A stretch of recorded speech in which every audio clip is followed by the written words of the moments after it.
Regret, a short story by Kate Chopin. Mamzelle Aureli possessed a good, strong figure, ruddy cheeks, hair that was changing from brown to gray, and a determined eye. She wore a man's hat about the form, and an old blue army overcoat when it was cold, and sometimes top boots. Mamzelle Aureli had never thought of marrying.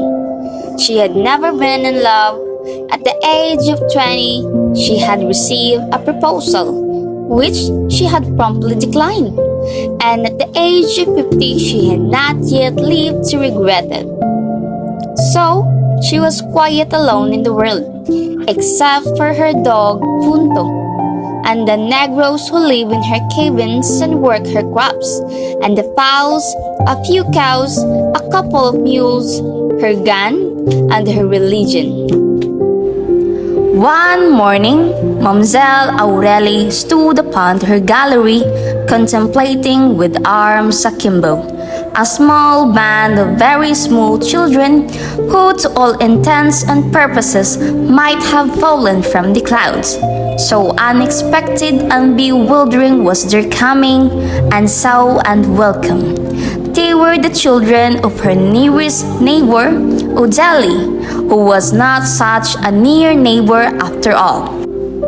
The young woman had appeared but 5 minutes before, accompanied by these 4 children. In her arms, she carried little Lodi.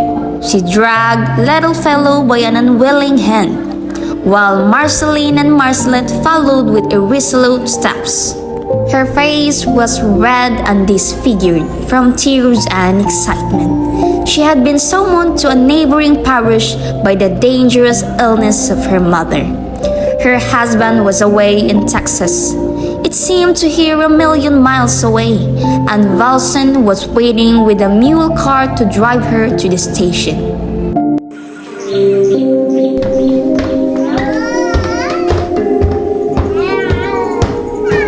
There's no question, Mamzelle Aureli. You just have to keep those youngsters for me until I came back. God knows I wouldn't bury you with them if there were any other way. Make them listen to you, Mamzelle Aureli. Don't spare them. Me? There, I'm half crazy, half worried about my children, and my husband Leon is not home. And maybe not even to find my poor mother alive still. A harrowing possibility which drove Odeli to take a final hasty and convulsive leave of her disconsolate family. She left them crowded into the narrow strip of shade in the porch of the long, low house. The white sunlight was beating in on the white old boards. Some chickens were scratching in the grass at the foot of the steps, and one had boldly mounted and was stepping heavily, solemnly, and aimlessly across the gallery. There was a pleasant odor of pinks in the air, and the sound of Negroes' laughter was coming across the flowering cotton field. Mamzelle Aureli stood contemplating the children. She looked with a critical eye upon Marceline, who had been left staggering beneath the weight of the chubby Lodi. She surveyed with the same calculating air Marceline, mingling her silent tears with the audible grief and rebellion of little fellow. During those few contemplative moments, she was collecting herself, determining upon a line of action which should be identical with a line of duty. She began by feeding them. If Mamzelle Aureli's responsibilities might have begun and ended there, they could easily have been dismissed, for her larder was amply provided against an emergency of this nature. But little children are not little pigs. They require and demand attentions which were wholly unexpected by Mamzelle Aureli, and which she was ill prepared to give. She was indeed very inept in her management of Odeli's children during the first few days. could she know that Marceline always wept when spoken to in a loud and commanding tone of voice? It was a peculiarity of Marceline's. She became acquainted with little fellow's passion for flowers only when he had plucked all the choicest gardenias and pinks for the apparent purpose of critically studying their botanical construction.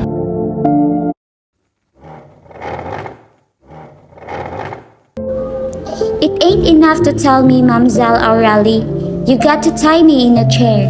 It's what Grandma all time do in his bed. She tie me in a chair.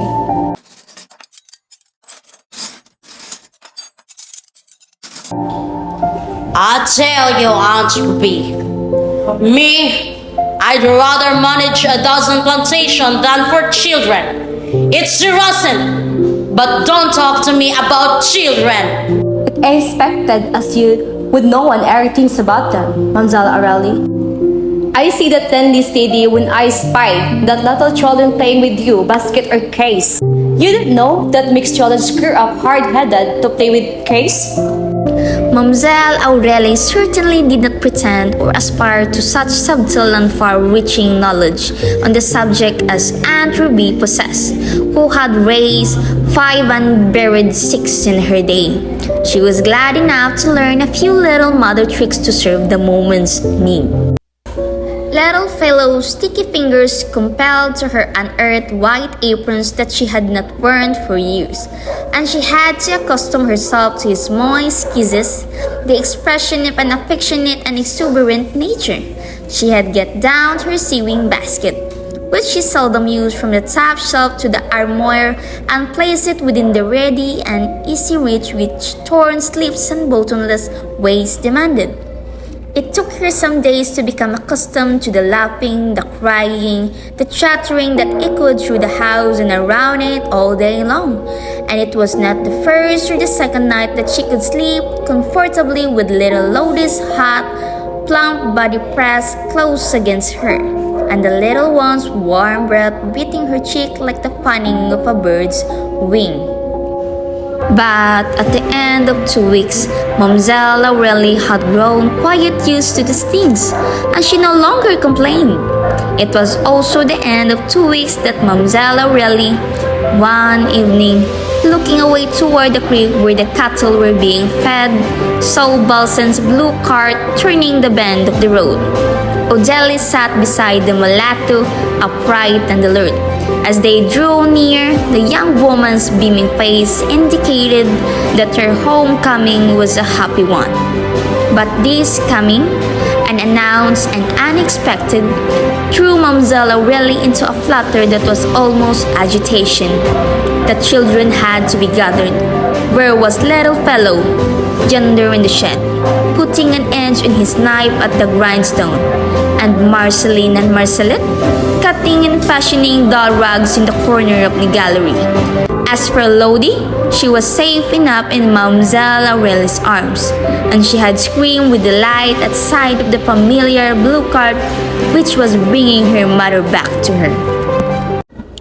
The excitement was all over, and they were gone. How still it was when they were gone!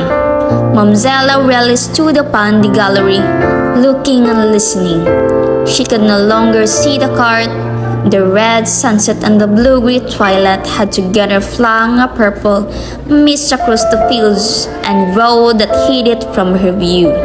She could no longer hear the whizzing and creaking of its wheels, but she could still faintly hear the shrill, glad voices of the children. She turned into the house. There was much work awaiting her, for the children had left a sad disorder behind them. But she did not at once set about the task of writing it. Mamselle Aurelie seated herself beside the table. She gave one slow glance through the room, into which the evening shadows were creeping and deepening around her solitary figure.